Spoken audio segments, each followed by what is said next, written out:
चिड़िया बहन, थोड़ा दाना देना, बहुत तेज भूख लगी है।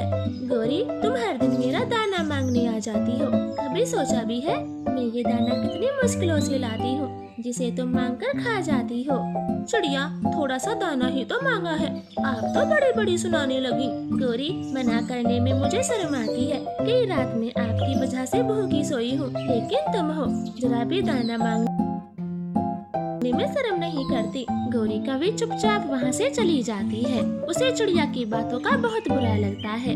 ऐसे ही दिन गुजर रहे थे। फिर एक दिन जंगल में लकड़हारा इंसान आता है और कौवे के पेड़ को काटने लगता है।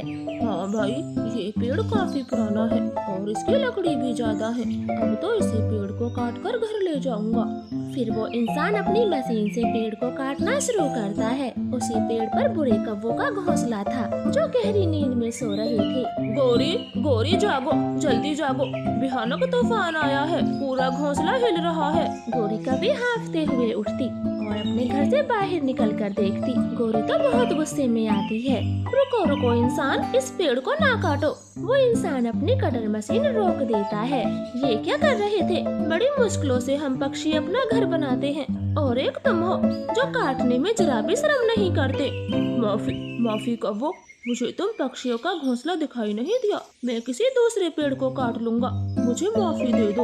लकड़हारा इंसान वहाँ से जाने लगता है। तभी गौरी कभी उसे रोक लेती है। सुनो सुनो इंसान जी, हमारे बगल वाले पेड़ पर कोई नहीं रहता, आप उसे काट लें। लेकिन यहाँ भी किसी पक्षी का घोंसला बना हुआ है, मैं नहीं काटूंगा। ना इंसान, ये घर तो बेकार है, बहुत दिनों से खाली पड़ा है, आप इसे ही काट लें। हम भी तो जानते हैं यहाँ कोई नहीं रहता। कौवो, तुम्हारा बहुत बहुत धन्यवाद मुझे सही पेड़ बताने के लिए। मैं तुम दोनों को अपना भोजन दूंगा, ये मेरी पत्नी ने बनाया है। फिर वो इंसान अपने डब्बे से रोटी निकालकर कौवों को दे देता है। दोनों कौवे तो रोटी खाने लगते हैं और इंसान पेड़ को काट के उसकी लकड़ी अपने घर ले जाता है। कौवे के तो मजे ही आ गए थे। गौरी, हमने चिड़िया का पेड़ कटवा दिया, अब चिड़िया आएगी तो क्या कहेगी? क्या कहेगी? मुझे बड़े भाषण दे रही थी, थोड़ा सा दाना क्या मांग लिया, मुझे ज्ञान ही देने लगी। समझने लगी हम कोई भिखारी पक्षी हैं। उसे अब पता चलेगा जब चींची करके रोएगी। शाम हो गई थी। छोटी चिड़िया दाना लेकर वापस आती है तो बहुत दुखी होती। वो कौवों से पूछती है, मेरा घर कहाँ गया? और पेड़ भी नहीं है। गौरी, मेरा घर कहाँ गया? आपने कुछ देखा? छोटी चिड़िया, आज एक लकड़हारा इंसान आया था, वही तुम्हारे पेड़ को काट कर ले गया होगा। कालू भैया, आप उसे रोक भी तो सकते थे, पेड़ काटने को मना कर देते, मेरा घर टूट गया। चिड़िया, अब रोने से क्या होगा? तुम तो हर समय दाना दाना खोजती हो, घर की भी रखवाली करनी पड़ती है, जैसे कि हम करते हैं। गौरी, कृपया आज रात तुम मुझे अपने घर में आसरा दे दो, कल मैं अपना दूसरा घर बना लूंगी। हाँ चिड़िया, तुम हमारे घर में रह सकती हो, मगर आज का जो भी भोजन तुम्हें मिला है वो आधा हमको देना होगा। बाहर सर्दी का मौसम था, इसलिए चिड़िया गौरी को अपना आधा भोजन दे देती है और रात को कौवों के घर में सोती है। सुबह हो गई है, अब मैं चलती हूँ, घर भी तो बनाना है और भोजन ढूंढने भी जाना है। इतना बोलकर छोटी चिड़िया कौवों के घर से चली जाती है और रात होने तक अपना छोटा सा घोंसला बना लेती। चलो, आज तो मैं इसी घोंसले में सो जाती हूँ, कम से कम कौवों को भोजन तो नहीं देना होगा। रानू चिड़िया थोड़े से दाने चावल के खा के सो जाती है। इधर कौवे तो भूखे थे। कालू, काश चिड़िया का घर कभी न बन पाए और हम कल की तरह चिड़िया का भोजन खा पाते। गौरी, बस आजा, सोने दो चिड़िया को, कल मैं चिड़िया का घर फिर से तुड़वा दूंगा। ऐसे अगले दिन कालू कौवा चिड़िया के पेड़ को काट देता है। कुछ देर बाद रानू दाना लेकर आती है। कालू, गौरी, आज मेरा पेड़ फिर से नहीं है, किसी ने फिर से काट दिया। चिड़िया, वो लकड़हारा इंसान फिर से आया होगा और घोंसले को खाली देखकर तुम्हारे पेड़ को काट दिया होगा। हाँ चिड़िया, तुम अपने घर की रखवाली करने के लिए किसी पक्षी को बिठा कर जाया करो, फिर आपका पेड़ कोई नहीं काटेगा। कालू भैया, आप दोनों मेरे घर के पास रहते हो, आप ही मेरे घर की रखवाली कर दिया करना। हाँ चिड़िया, क्यों नहीं, रखवाली तो हम कर लिया करेंगे, बस शाम को आप हमें तिहाई का भोजन दे दिया करना। चिड़िया सोच में पड़ जाती है, रोज रोज घर बनाने से तो अच्छा ही होगा मैं इन कौवों को भोजन दे दिया करूँ। ठीक है कालू गौरी, मैं अब से आपके लिए भोजन लाया करूँगी। ऐसे आज रात भी चिड़िया कौवों के घर में सोती है। कौवे तो खुशी खुशी चिड़िया का भोजन खाते हैं। फिर दूसरे दिन कालू गौरी चिड़िया के घर की रखवाली करते और चिड़िया के आते ही उसका आधा भोजन ले लेते हैं। दिन ऐसे ही गुजरने लगे थे। एक दिन जंगल में चिड़िया को भोजन नहीं मिला था। चिड़िया, आज भोजन क्यों नहीं लाई हो? गौरी, मुझे दाना नहीं मिला, बहुत दूर दूर तक खोजा, आज मुझे भूखा ही सोना पड़ेगा। रानो, तू तो भूखी सो जाती है, लेकिन हमारा क्या होगा? अब मैं क्या करूं? ऐसे रानो चिड़िया तो भूखी सो जाती है, मगर कौवों को नींद नहीं आ रही थी। कालू, मुझे चिड़िया पर यकीन नहीं है, जरूर ये दाना रास्ते में ही खा गई होगी। कल इसकी अकल ठिकाने लगानी होगी। ऐसे दूसरे दिन बुरे कौवे चिड़िया का पेड़ फिर से काट फेंकते हैं। शाम को चिड़िया वापस आती है। कालू गौरी, आप दोनों कहाँ थे? आज फिर से मेरा पेड़ कट गया। रानो चिड़िया, हम थोड़ा टहलने चले गए थे, बस तभी लकड़हारा इंसान आ गया होगा।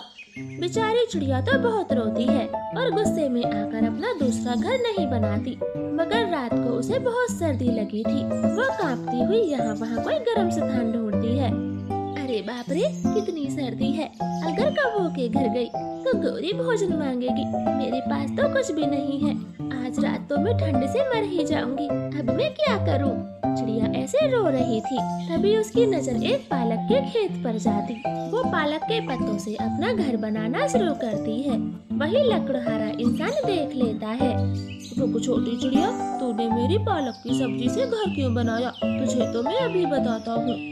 इंसान जी, कृपया मुझे माफ करे, लेकिन मैं मजबूर हूँ। कोई लकड़हारा इंसान मेरा घर हर रोज काट फेंकता है, इसलिए मैंने पालक के पत्तों से घर बनाया है, ताकि कोई फिर से मेरा घर ना काट पाए। लकड़हारे इंसान को चिड़िया पर दया आती है। चिड़िया, ये पेड़ मेरा है, इसको कोई नहीं काट सकता, इसलिए तुम यहाँ बेफिक्र रह सकती हो। फिर रानो चिड़िया पालक के घर में खुशी खुशी रहने लगती है और इधर दोनों कौवे भूख से मरते हैं। वो अगले दिन चिड़िया के पालक घर को तोड़ने आते। उन्हें ऐसा करते इंसान देख लेता है। वो भाग के कौवों की पूंछ पकड़ लेता है और खूब मार लगाता। कौवों, आज के बाद चिड़िया को तुमने तंग किया तो मैं बहुत मारूंगा। ना इंसान जी, हमें छोड़ दो, हम चिड़िया को तंग कभी नहीं करेंगे। हमारा आपसे वादा है, हमें छोड़ दें। इंसान कौवों की पूंछ छोड़ देता है। कौवे तो वहाँ से भाग निकलते हैं। चिड़िया ये सब देखकर बहुत खुश होती। प्लीज प्यारे दोस्तों, हमारी कहानी को लाइक और चैनल को सब्सक्राइब करें। आपका धन्यवाद। रानो चिड़िया अपने 2 बच्चों के साथ नई उस जंगल में रहने आई थी। वो इलाका अमीर पक्षियों का था, बस चिड़िया वहाँ पर गरीब थी, इसलिए कोई भी उससे ज्यादा वास्ता नहीं रखता। बच्चों, मैं काम पर जा रही हूँ, लड़ाई झगड़ा न करना और घर से बाहर तो बिल्कुल मत जाना। ये देखो एक मछली। हाँ माँ, हम कहीं नहीं जाएंगे, वैसे भी जहाँ हमारा कोई दोस्त नहीं। फिर मम्मा चिड़िया घर से बाहर काम पर चली जाती। वो बस स्टॉप पर खड़ी थी, तभी एक चमचमाती कार से गौरी कौवी बाहर उतरती। अरे, ये तो मेरे घर के पास रहती है और इनका नाम गौरी है, मैं जाकर पूछ लेती हूँ इतनी सुबह सुबह यहाँ कैसे आना हुआ। फिर रानो चिड़िया गौरी कौवी से बातें करने जाती, मगर गौरी उसे देखती भी नहीं। अरे बहन जी, आपने मुझे पहचाना नहीं? मैं आपकी नई पड़ोसन हूँ। 1 हफ्ते पहले ही तुम्हारे बगल में घर लिया है। हाँ, आए होंगे, लेकिन मैंने ध्यान नहीं दिया, मैं थोड़ा जल्दी में हूँ, अब हटो यहाँ से। इतना बोलकर अमीर गौरी कौवी अपनी गाड़ी में बैठकर चली जाती। ये कैसे पक्षी है, बातें भी नहीं करना चाहते। मैं ही पागल हूँ जो इसके पास आई। इसी तरह से काफी समय बीत जाता। फिर एक दिन रानो चिड़िया जहाँ काम करती थी, वहाँ से उसे निकाल दिया जाता। हाय, मैं मर गई, इस नौकरी से ही तो मेरा गुजारा चल पा रहा था, लेकिन अब ये भी चली गई, अब मैं क्या करूँगी। रानो चिड़िया, फैक्ट्री से कई मजदूरों को बाहर निकाला गया है, मैं तो पुराना वर्कर था, फिर भी मुझे भी निकाल दिया। ऐसे चिड़िया को खबर देकर कबूतर वहाँ से चला जाता। माँ, अब क्या होगा? पैसे नहीं कमेंगे तो घर का गुजारा कैसे होगा? बेटी, तुम चिंता मत करो, मैं कहीं दूसरा काम ढूंढ लूंगी। चिड़िया काम की तलाश में हर दिन घर से बाहर जाती और शाम को आती, मगर उसे कोई काम नहीं मिलता। ऐसे ही दिन बीत रहे थे। अब सर्दियों का मौसम आ गया था। कुकू गुड़िया, खड़े हो जाओ। आप दोनों के जूते कहाँ हैं? और स्वेटर भी नहीं पहना, जल्दी से खड़े हो जाओ। मैडम जी, हमारे पास स्वेटर स्वेटर और जूते नहीं है तो हम कैसे पहनते? क्या कहा? स्वेटर जूते नहीं है? अपनी माँ से बोलो, वो तुम्हें स्वेटर दिलवाएगी और जूते भी। फिर मैडम उन्हें बैठा देती। दोनों भाई बहन रास्ते में बातें करते। कुकू भाई, माँ के पास तो पैसे नहीं है, वो हमारे खाना पीना ही बड़ी मुश्किलों से कर पा रही है, ऐसे में जूते और स्वेटर का कहना ठीक नहीं होगा। हाँ गुड़िया दीदी, हम मम्मा को कुछ नहीं बोलेंगे, अभी तो सर्दी कम है, हम ऐसे ही समय बिता देंगे और रोज रोज टीचर से झूठ बोलेंगे। ऐसे बातें कर वो दोनों बच्चे घर आ जाते और अपनी मम्मा से कुछ नहीं बोलते। अगले दिन फिर से मैडम उनको क्लास में खड़ा कर देती और उन पर गुस्सा करती। कुकू गुड़िया, अगर कल बिना जूते स्वेटर के आए तो क्लास में बैठने नहीं दूंगी, तुम मेरी बात नहीं मान रहे। जी मैडम जी, हम कल जूते और स्वेटर पहन कर आएंगे। दोनों बच्चे डांट खाने के बाद भी मम्मा चिड़िया को कुछ नहीं बताते, क्योंकि वो समझते थे उनकी माँ के पास इतने पैसे नहीं थे जो उन्हें नए जूते और स्वेटर खरीद के दे सके। कुकू भैया, आज मैडम हमें क्लास से बाहर निकाल देंगे, इसलिए मैं स्कूल नहीं जाऊंगी। गुड़िया दीदी, मेरे पास एक तरकीब है जिससे हम मैडम की डांट से बच सकते हैं। भाई, वो तरकीब क्या है? जल्दी से बताएं। हम स्कूल ही नहीं जाएंगे, यहाँ वहाँ छुपकर समय बिता देंगे और छुट्टी होने के टाइम पर घर चले जाएंगे। फिर गुड़िया को स्कूल नहीं जाते, किसी को दिखे ना, इसलिए झरने पर चले जाते। अब तो वो हर दिन ऐसा ही करते, मगर एक दिन स्कूल का बच्चा उन्हें देख लेता और मैडम जी के पास शिकायत करता। मैडम छुट्टी के समय चिड़िया के घर चली जाती। कोको गुड़िया के तो होश गुम हो गए थे जब मैडम जी से वो दोनों नजरें मिलाते। अरे मैडम जी, आप हमारे घर पर कैसे? हाँ, मुझे यहाँ आना ही पड़ा क्योंकि पिछले 5 दिनों से कोको गुड़िया स्कूल नहीं आ रहे। मैडम जी, आप ये क्या बोल रही हो? ये दोनों तो रोज स्कूल जाते हैं, देखो आज भी स्कूल गए थे। रानू जी, आपके दोनों बच्चे बिगड़ रहे हैं, वो स्कूल जाने की बजाय झरनों पहाड़ों पर समय बिताते हैं। मेरा यकीन नहीं तो इन्हीं से पूछ लो। क्या कोको गुड़िया, मैडम जी सही बोल रही है। दोनों बच्चे अपनी नजर नीचे झुका लेते। मम्मा चिड़िया तो सब समझ जाती। मैडम जी, आगे से ऐसा कभी नहीं होगा, अब से मैं इन्हें स्कूल छोड़कर आऊंगी, ये तो सच में बहुत बिगड़ गए। फिर मैडम वहाँ से चली जाती। मुझे सच सच बताओ, तुम लोग कहाँ जाते थे? 5 दिन से स्कूल क्यों नहीं गए? फिर गुड़िया रोते रोते सारी बात मम्मा को बता देती। मम्मा चिड़िया की आंखों में तो आंसू आ गए थे। मेरे बच्चों, मुझे माफ कर दो, सब मेरी गलती है, मैं ही समय पर कुछ लाकर नहीं देती। लेकिन तुम चिंता मत करो, मैं आज ही तुम दोनों के लिए स्वेटर और जूते ला कर दूंगी। मैं कितनी बुरी माँ हूँ। ऐसे मम्मा चिड़िया अपनी पड़ोसन गौरी कौवे के घर जाती। गौरी जी, मेरा काम छूट गया और अब सर्दी भी बढ़ने लगी है, मेरे बच्चों के लिए स्कूल के जूते और स्वेटर लेने हैं, आप कृपया कुछ पैसे उधार दे दे, मैं काम लगते ही दे जाऊंगी। रानो, तू बिल्कुल ठीक समय पर आई है, मैं तुझे 1000 रुपए दे दूंगी, मगर तुझे मेरा एक काम करना होगा। हाँ हाँ गौरी, कैसा भी काम हो मैं कर लूंगी। ठीक है तो ये ले पैसे और कल शाम 6 बजे मेरे घर आ जाना। गौरी जी, आप तो बहुत अच्छी हो, मैं तो समझी थी आप खड़ूस होंगी, लेकिन ऐसा तो कुछ भी नहीं है, मुझे माफ करना। चिड़िया पैसे लेकर बाजार से नए जूते और स्वेटर खरीदती। दोनों बच्चे तो बहुत खुश थे। अगली सुबह वो स्कूल चले जाते। शाम को मम्मा चिड़िया गौरी के घर जाती। बोलो गौरी जी, मुझे क्या करना होगा? मैं आ गई हूँ। चिड़िया, आज मेरे घर क्रिसमस की पार्टी है, तो तुम्हें ये ड्रेस पहनकर सबका दिल बहलाना होगा, जल्दी से रेडी हो जाओ। गौरी ड्रेस देकर बाहर चली जाती। मेरा मुंह तो ढका ही रहेगा, किसी को क्या पता चलेगा कि मैं सेंटा क्लॉज हूँ। चलो अब जल्दी से पहन लेती हूँ।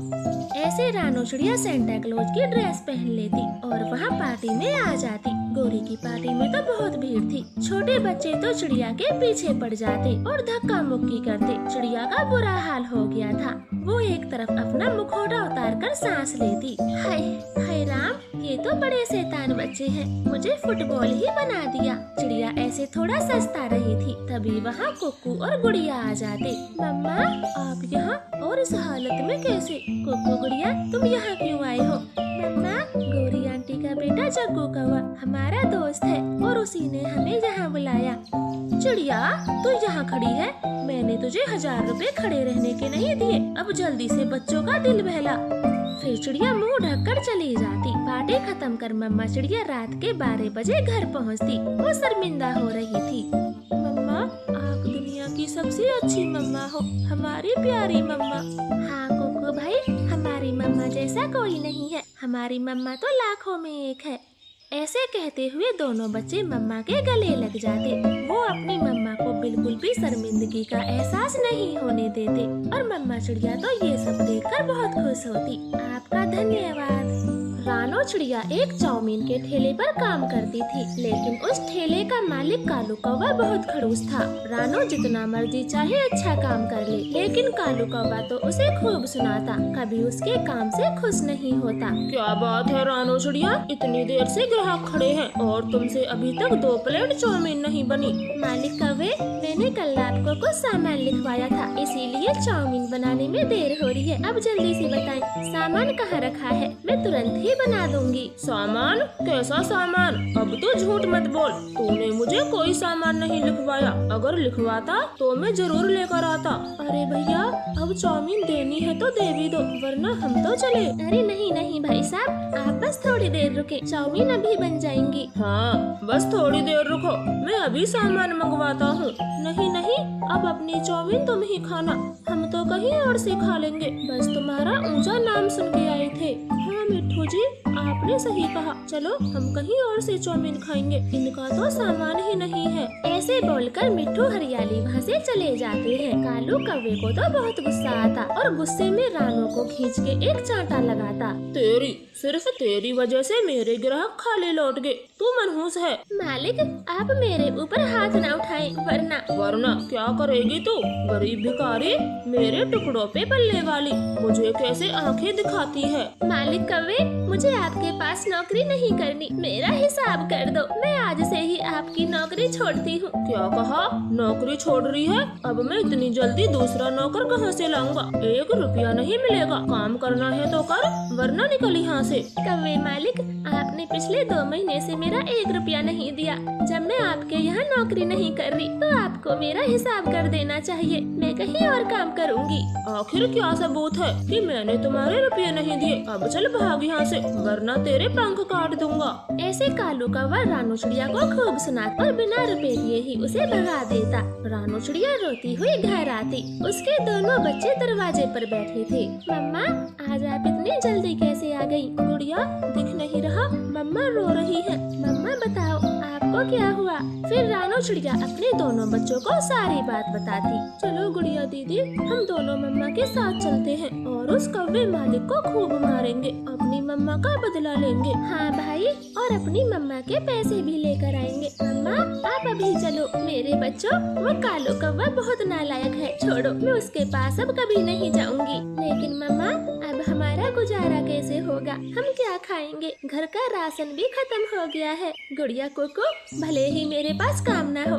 लेकिन मेरे पंखों में हुनर है, मैं खुद का काम करूँगी। मम्मा, फिर क्या आप चाउमीन बनाना शुरू करोगी? लेकिन गुड़िया दीदी, चाउमीन का ठेला लगाने के लिए मम्मा के पास पैसे नहीं है, तो मम्मा ये काम भी नहीं कर सकती। क्यों मम्मा, मैंने ठीक कहा ना? हाँ बच्चों, मेरे पास चाउमीन ठेला लगाने के लिए पैसे नहीं है, लेकिन मैं मजदूरी करूँगी और ठेले लगाने का जुगाड़ करूँगी। उस बुरे कौवे के पास तो कभी नहीं जाऊँगी। ऐसे रानो चिड़िया अपने पड़ोसी कबूतर के पास जाती, जो एक मिस्त्री था। कबूतर भाई, कृपया मुझे अपने यहाँ काम पे लगा लो, मुझे काम की सख्त जरूरत है। लेकिन रानो बहन, आप तो चाउमीन टिक्की बर्गर बनाती हो, फिर ये ईंट मिट्टी क्रेशर का काम कैसे कर पाओगी? तुम ठीक तो हो ना? चिड़िया कबूतर को कालू कौवे की पूरी बात बताती और कबूतर उसे अपने साथ काम पर रख लेता। रानो चिड़िया भी खूब मेहनत करती ताकि वो थोड़े पैसे कमाकर खुद का चाउमीन ठेला लगा सके।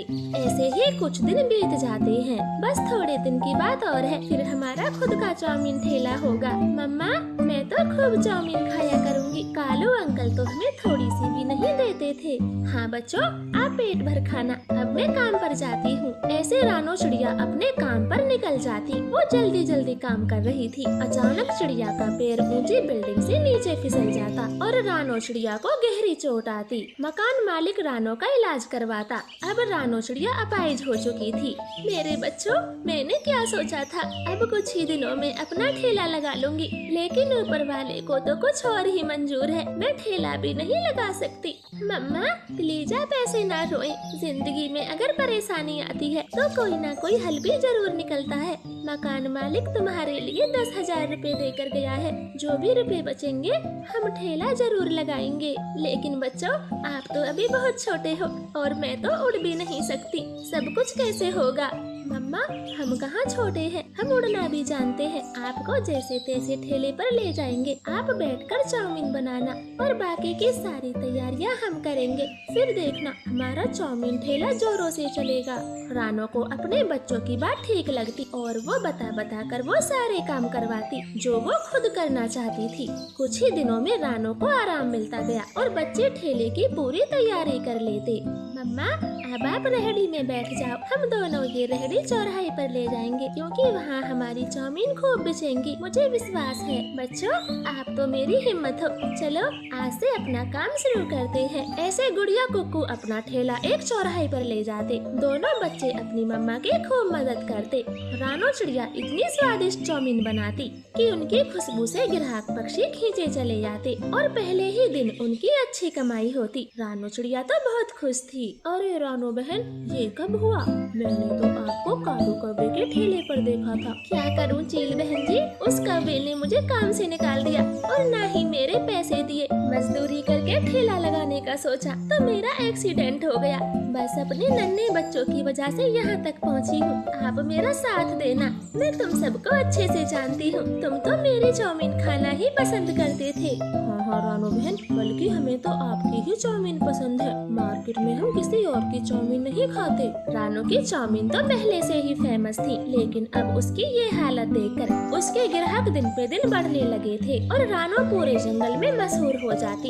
आजकल मेरी चाउमीन खाने तो कोई नहीं आता, मुझे पता करना होगा आखिर माजरा क्या है। ऐसे कालू कौवा जंगल का चक्कर लगाता, जहाँ रानो चिड़िया चाउमीन बेचती मिल जाती, वो तो उसे खुद की चाउमीन बेचते देख हैरान रह जाता। अरे बाप रे, ये मैंने कितनी बड़ी गलती कर दी, अपने पेट पे लात मार के इसका काम चलवा दिया। जल्दी से इसे रोकना होगा, वरना मैं भिखारी और ये मालिक बन जाएगी। ऐसे सोचकर कालू कौवा भागता हुआ रानो के पास जाता और उससे माफी मांगता। रानो बहन, मुझे माफ कर दो, अपने पिछले 2 महीने के पैसे भी ले लो और प्लीज मेरे ठेले पर चलो, मेरे हाथ की चाउमीन तो कोई नहीं खा रहा। नहीं नहीं बुरे कौवे, अब मैं तुम्हारे यहाँ काम पर कभी नहीं आऊंगी, मेरा खुद का काम चल गया और वो 2 महीने के रुपए तो गरीबों में बांट दे। हाँ हाँ कौवे अंकल, अब तुम जाओ यहाँ से, हमारी मम्मा तुम्हारे काम पर कभी नहीं आएंगी। चिड़िया के दोनों बच्चे तो खूब हंसते और कालू कौवा निराश मन से लौट जाते।